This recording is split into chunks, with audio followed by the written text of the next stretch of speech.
Boa noite a todos que estão assistindo o culto, hoje, domingo, que Deus possa estar entrando em tua casa, possa estar fazendo aquilo que é o desejo dele sobre as nossas vidas, sobre a tua vida, sobre a tua família, Estamos passando assim por um momento complicado, difícil, mas sabemos que Deus está no controle de tudo e tudo tem o tempo dele, e o tempo dele é o tempo perfeito,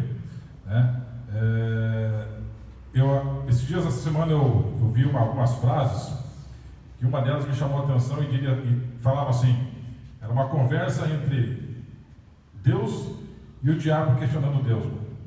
E o diabo chegou para Deus e falou assim: você viu a praga que eu lancei sobre o mundo? E Deus falou sim. E ele falou assim: e você viu quantas igrejas eu fechei por causa dessa praga? E Deus falou sim. E aí Deus falou para o diabo: você viu quantas igrejas eu abri através das casas dos meus filhos?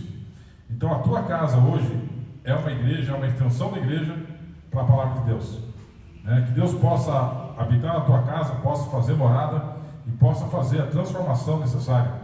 Muitas vezes temos parentes, temos amigos que não costumam ir à igreja, mas que a tua casa possa ser o ponto de referência para eles ouvir, para eles louvar a Deus e manifestar o seu nome sobre eles.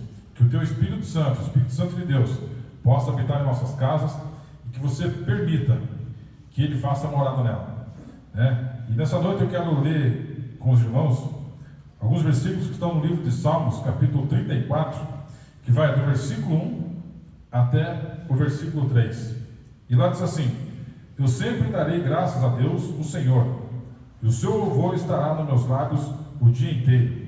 Eu louvarei por causa das coisas que ele tem feito, e os que são perseguidos ouvirão isso e se alegrarão. Anunciem comigo a sua grandeza e louvemos junto ao Senhor.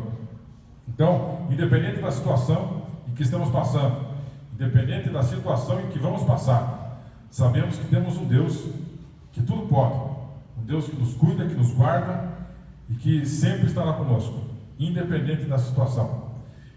Coloque no teu coração que o Espírito de Deus está contigo e a mão dele está estendida sobre a tua família e sobre a tua vida. E é assim que queremos entregar nossas vidas e, através disso, louvar cânticos a Ele. E que dentro da tua casa mesmo você possa bater palmas, você possa glorificar, você possa louvar a Deus. Amém? E assim seja.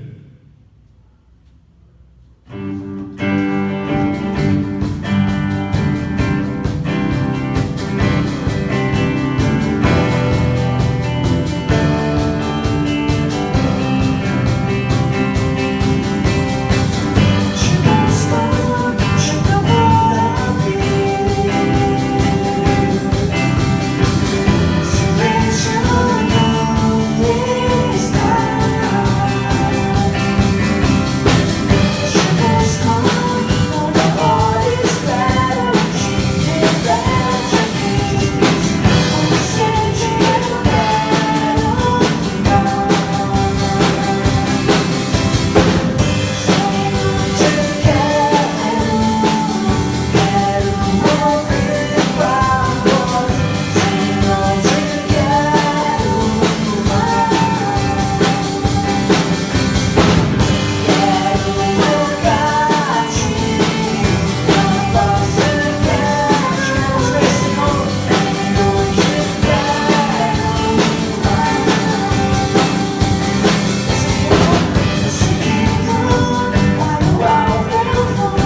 Irmãos, com a paz de Jesus Cristo, nesse momento quero estar passando para você os avisos, e um dos avisos que quero passar para você é que neste dia 21, terça-feira, às 7h50 da noite, ou 19h50 da noite, nós vamos estar ali no Facebook, tendo uma live ali com todos os pastores da Igreja de Deus de Curitiba, da região do interior do Paraná e do Brasil todo ali, levando uma palavra de amor, de graça, de misericórdia, e o pastor Nelson vai estar ali também ministrando a palavra de Deus, e creio que todo mundo, quase todo mundo conhece o pastor Nelson, e creio que vai ser de bênção ali, realmente, para nossas vidas. Então, aproveite essa oportunidade ali, terça-feira, às 7h50, no Facebook, para que você e sua família seja edificada em nome de Jesus, amém? Quero também falar contigo também a respeito do dízimos e oferta.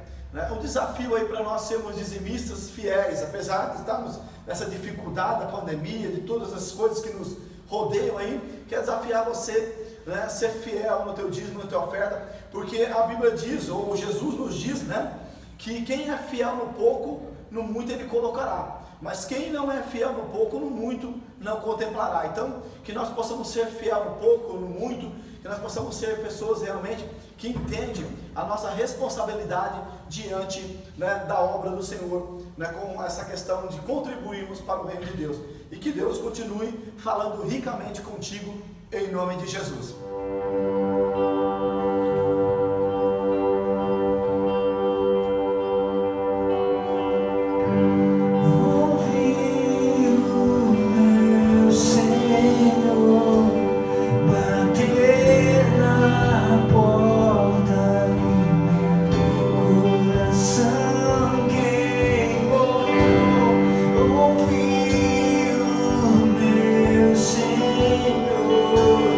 Bater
E essa meditação tem como título: como José, venceu as crises em sua vida.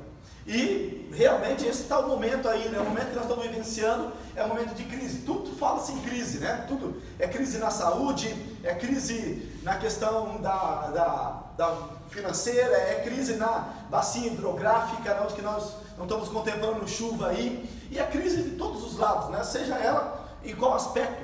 E crise todo mundo tem, seja ela nesse aspecto que eu disse, ou talvez crise familiar, crise no trabalho, crise talvez até consigo mesmo, ou crise da meia-idade, como alguns dizem. Todo mundo tem crises, Todo mundo tem esse tipo de dificuldade, de luta.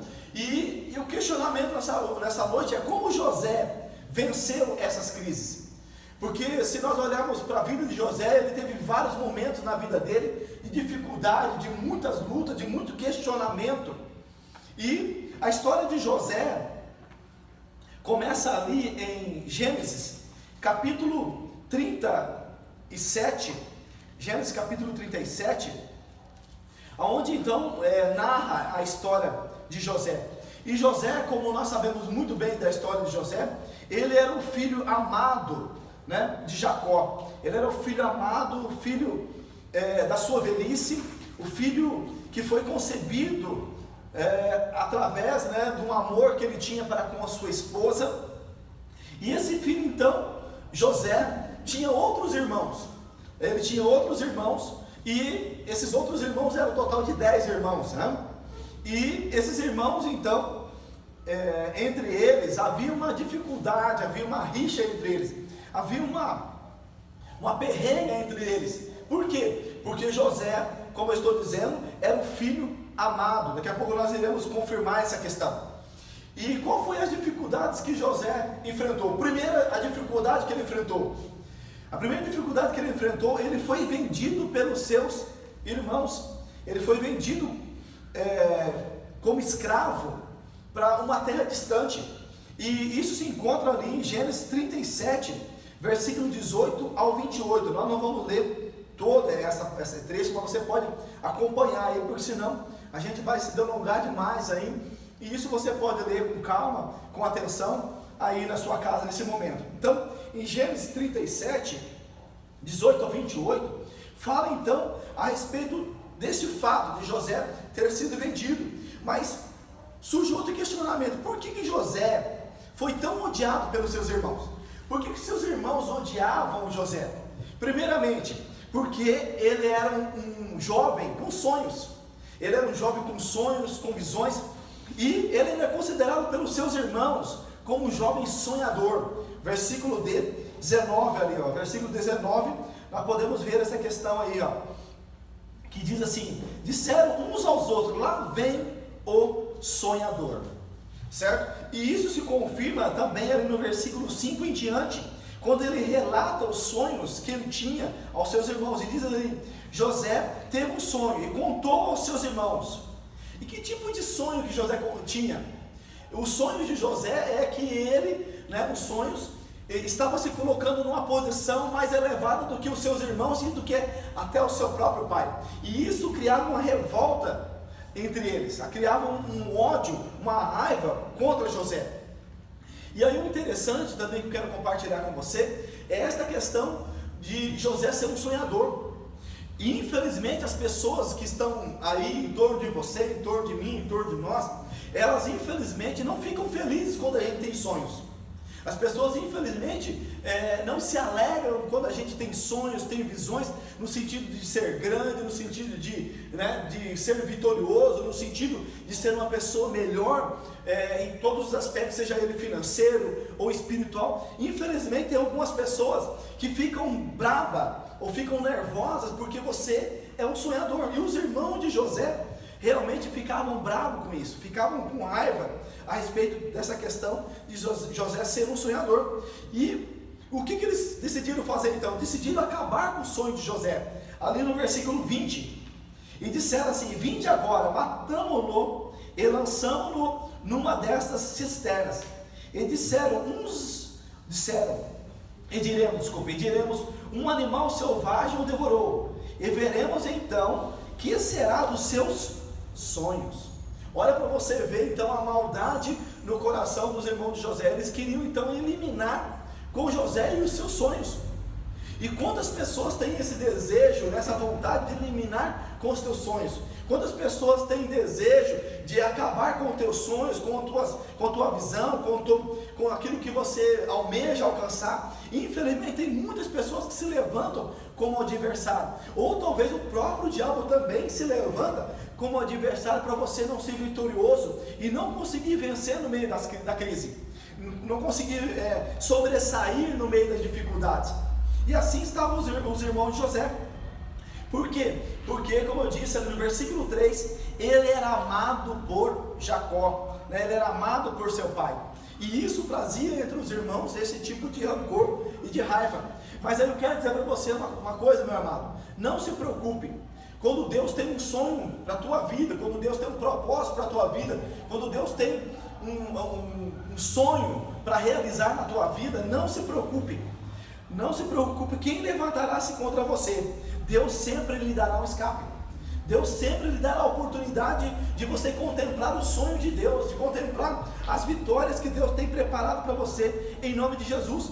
Porque ali no versículo 21, o irmão de José, Rubens, se levantou e disse: não façamos isso, não vamos tirar a vida do nosso irmão. E ele conseguiu então livrar José da mão dos seus irmãos.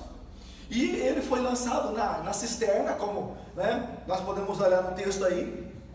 Só que o seguinte, né, ali no versículo 28, eles então decidiram vender José como escravo, né, como escravo aos medianitas ou ismaelitas. E eles então compraram José, ou venderam José por 20 ciclos de prata, e ele foi levado para o Egito como escravo. Então ali foi a primeira dificuldade na vida de José. Imagina você, né, diante dessa situação, o teu próprio irmão, a pessoa, né, que você confia, a pessoa que você ama, tentando tirar a tua vida. Não é algo de realmente você se questionar, não é algo de você realmente se sentir nesse sentido que eu estou falando, de estar numa crise, num momento difícil da vida. Assim estava José. Ele foi vendido como escravo, né, para os medianitas. E não somente vendido como escravo aos medianitas, mas ele também foi vendido como escravo para Potifar no Egito. Isso se encontra lá no capítulo 39, versículo 1 em diante. E nós vemos ali então que ele, além de estar passando por toda essa dificuldade de ser, né, quase morto pelos irmãos, né, ser vendido como escravo, né, para aqueles medianitas, agora então ele chega ali no Egito, numa terra estranha, numa terra que ele não conhece, talvez nem sei se ele conhecia a língua daquele povo, o idioma daquele povo, mas ele chega ali então e é comprado como escravo por Potifar. Então Potifar, como diz ali, era um oficial elevado do rei do Egito, certo? E ele foi vendido como escravo. Imagina você em uma posição elevada na tua casa, né, tendo as regalias, tendo o conforto. E eu até acabei esquecendo de mencionar que ele era tão amado pelo seu pai, que o pai dele, né, deu a ele uma túnica toda colorida, bonita, uma túnica de festa. E aquilo ali também criou entre os irmãos uma raiva, um ódio dele. E vocês podem ver aí nos versículos que eu estava lendo antes, do 18 ao 28, que os irmãos então rasgam aquela túnica em pedaços, destrói aquela túnica. Por quê? Porque aquilo ali era um motivo, né, da discórdia deles. E agora José então sendo escravo naquela terra, passando por dificuldade, por lutas, talvez olhando para o seu sonho e dizendo: poxa, o meu sonho não vai se concretizar, o meu sonho não vai se realizar. Aquele sonho que Deus me concedeu de eu estar, né, na posição elevada, talvez eu não vou contemplar mais. Mas o interessante ali no versículo 2 do capítulo 39 que está escrito a seguinte coisa: o Senhor estava com José, e ele tornou-se próspero, e estava na casa do seu senhor egípcio. Olha só que interessante, meus amados. Mas o Senhor era com ele, mesmo nos momentos difíceis da tua vida, mesmo no momento de crise, de questionamento, né, onde você talvez aí está sem chão, está sem teto, está numa situação que você está desesperado. Não se preocupe, o Senhor é contigo. o Senhor é contigo e Ele te ajudará. E assim também o Senhor estava na vida de José, o Senhor era com ele, e tudo que ele fazia prosperava. Versículo 3, tudo que ele fazia prosperava. E aí eu quero dizer para você aqui, meu amado, sabe por que prosperava? Porque José era honesto, porque José era íntegro, porque José agia com honestidade. Ele entendia, né? Ele entendia que ele não estava servindo a homens, mas ele estava servindo a Deus.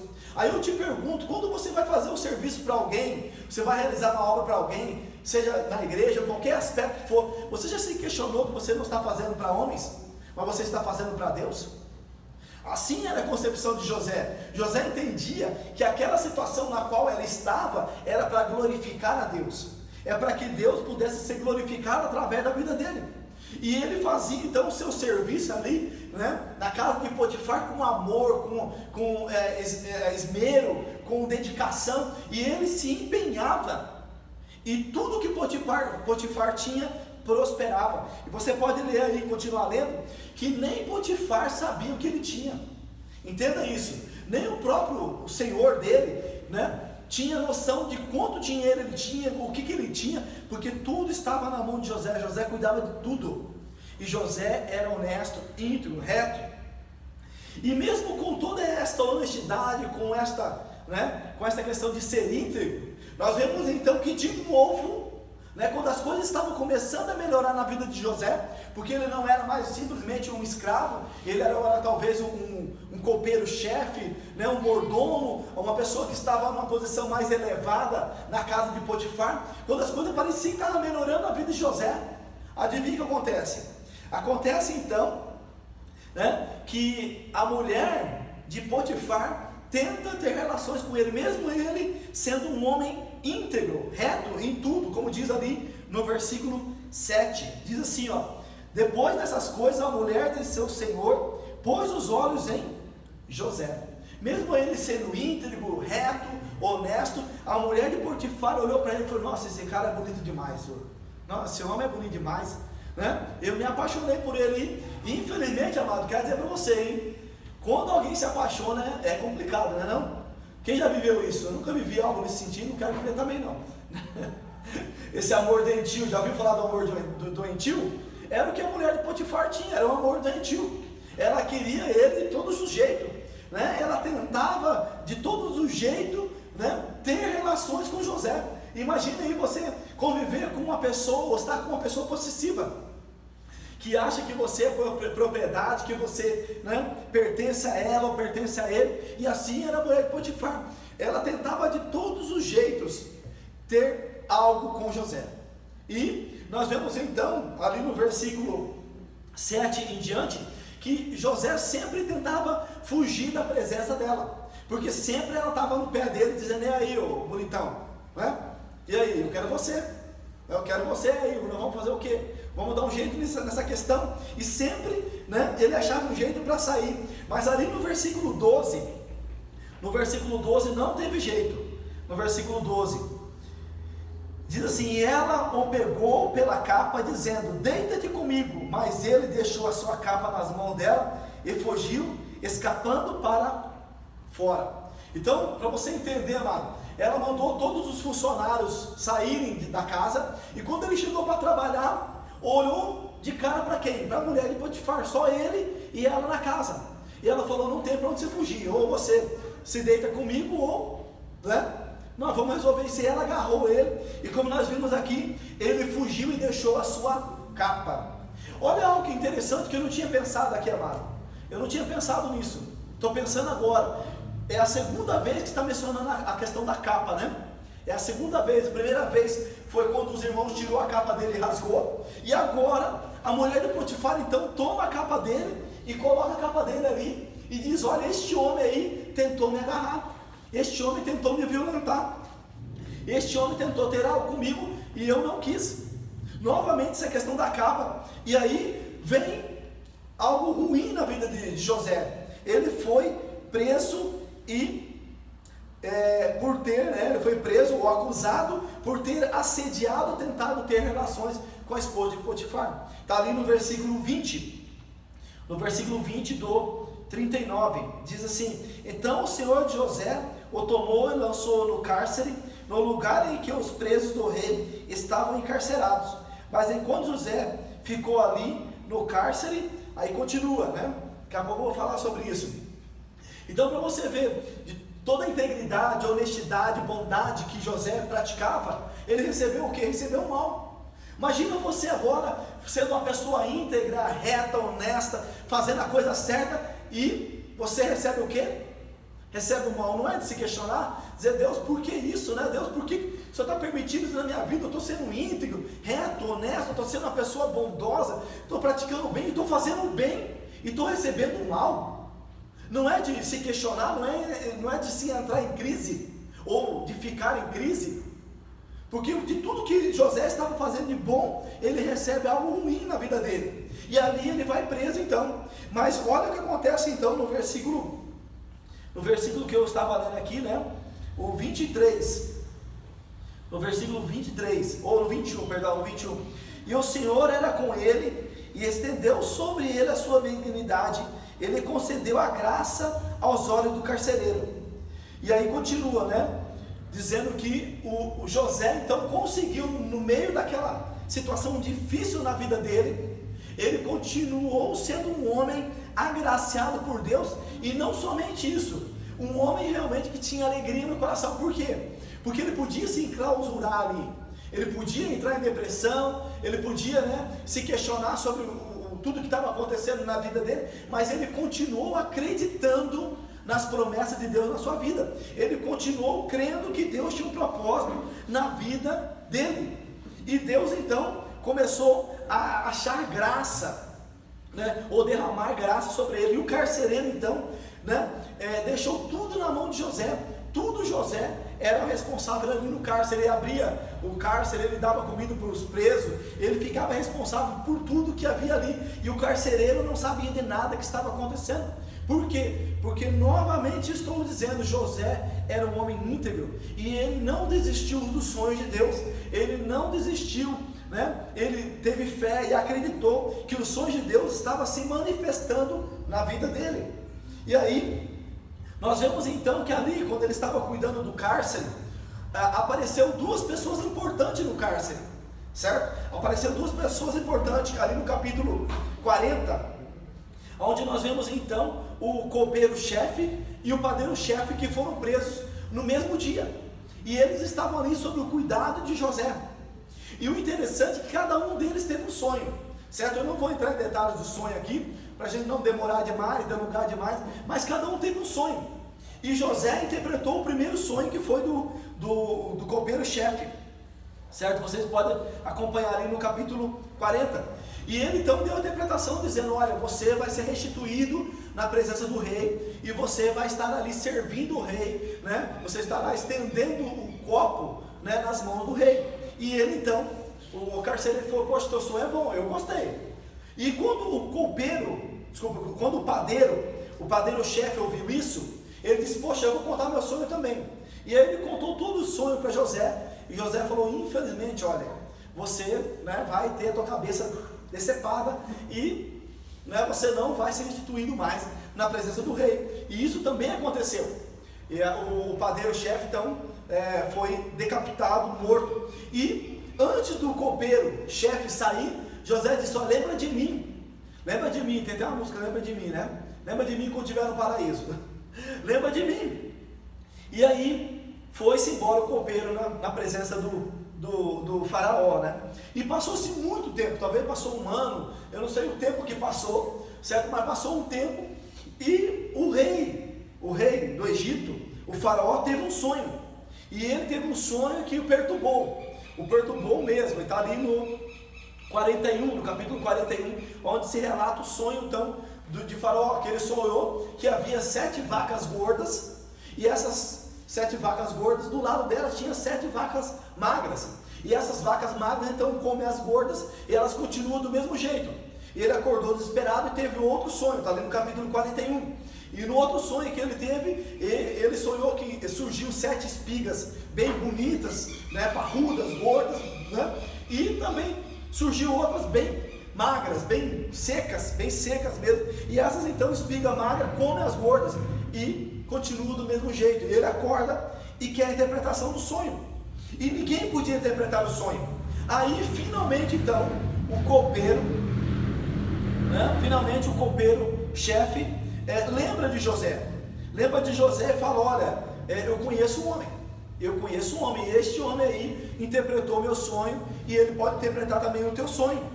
E aí pediram então para que chamasse José na presença de Faraó. No versículo 14 em diante ali. Então o Faraó mandou chamar a José e o fizeram sair apressadamente da masmorra, e ele se barbeou, mudou de roupa e apresentou-se a Faraó. E aí interpretou o sonho de Faraó. Interpretou o sonho de Faraó, e Faraó gostou muito da interpretação dele, e não somente isso, da orientação que ele deu a Faraó, dizendo: olha, Faraó, você precisa achar alguém, que venha nesses 7 anos de fartura, poder juntar todos esses grãos em celeiros, para que quando vier os 7 anos de escassez, de fome, de luta, de dificuldade, ele possa estar mantendo aí a tua casa, mantendo o teu reinado. E ele disse: poxa, o Faraó disse: poxa, quem eu poderia encontrar com tamanha sabedoria, senão você, José? Ali no versículo 37, nós vemos então que Faraó coloca ele como o governante do Egito. Então, este plano foi bom aos olhos de Faraó e aos olhos de todos os seus oficiais. Perguntou, aquilo que eu estava dizendo, Perguntou, pois, Faraó aos seus oficiais: acaso acharíamos um homem como este, a quem haja o Espírito de Deus? E aí colocaram ele então como o governador do Egito. E aí nós vemos então que finalmente os sonhos de José se realizam. O sonho de José não se realiza somente, mas o sonho de José se concretiza. E ele então se torna o governador do Egito. Acima dele só tem Faraó. Só tem o Faraó que é acima de José. E José está acima de todo mundo. E ele está com o poder, está com a glória, está com tudo. E o interessante, meus amados, que eu quero que vocês entendam aqui, é que José conseguiu vencer essas crises, entendendo que o tempo de Deus não é o nosso tempo. Entendendo que Deus está no controle de tudo, que Deus está operando, orquestrando em tudo. Então tudo que estava acontecendo na vida de José, ele entendia que era para manifestar a glória de Deus, era para manifestar a vontade de Deus na sua vida. E finalmente então ele se levanta e se coloca na posição de dominador.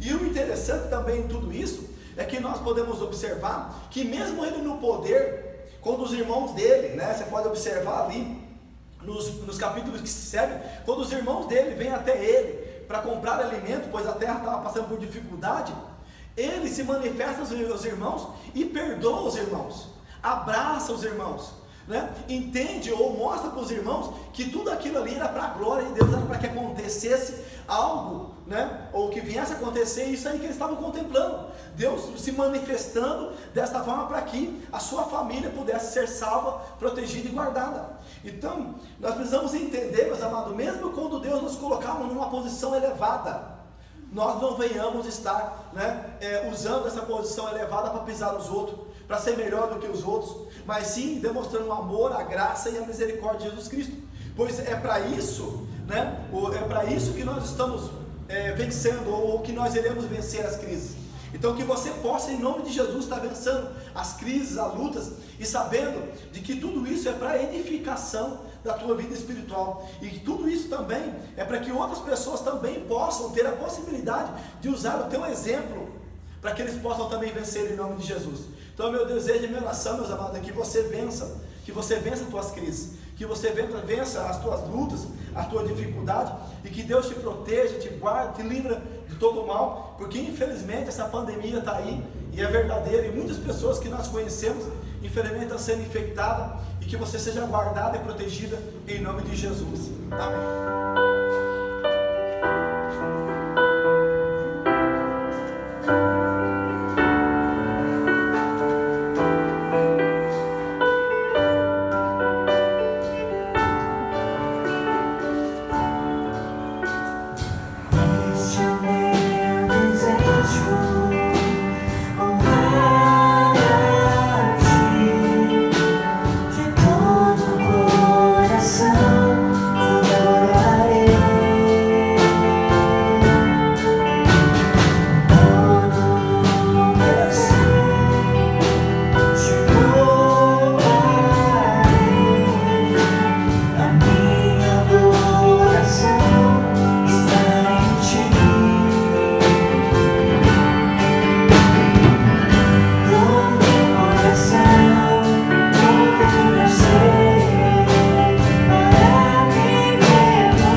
foi dita, aquilo que o Senhor Deus quis falar conosco, que você possa realmente entregar essa semana que se inicia, que você possa entregar a tua vida, entregar a tua família, e crer que Deus está no comando, como diz a palavra, 1000 cairão ao teu lado e 10.000 à tua direita, e tu não serás atingido, e que a palavra de Deus esteja sobre nossas vidas.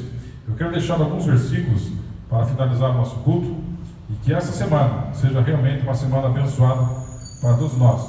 Lá no livro de Números, capítulo 6, a partir do verso 24, diz assim: que o Senhor os abençoe e os guarde, que o Senhor os trate com bondade e misericórdia, e que o Senhor olhe para vocês com amor e lhes dê a paz.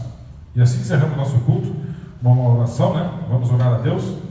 Querido Deus e eterno Jesus, muito obrigado por esta noite, Pai. Muito obrigado pela palavra, pelos louvores, Paizinho amado, e que as nossas vidas realmente possam estar firmadas na Tua palavra, possamos estar buscando cada dia mais a Tua presença em nossas vidas, Pai, e que nossas casas, Paizinho amado, possam ser uma referência, possam ser luz para aqueles que ainda não Te conhecem, Pai.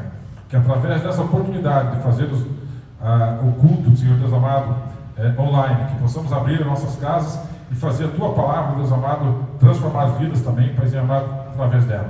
E assim que oramos, entregamos a nossa semana, a nossa família, Deus amado, e os nossos propósitos e nossos sonhos, Paizinho amado, em Tuas mãos, ó Senhor Jesus. Amém.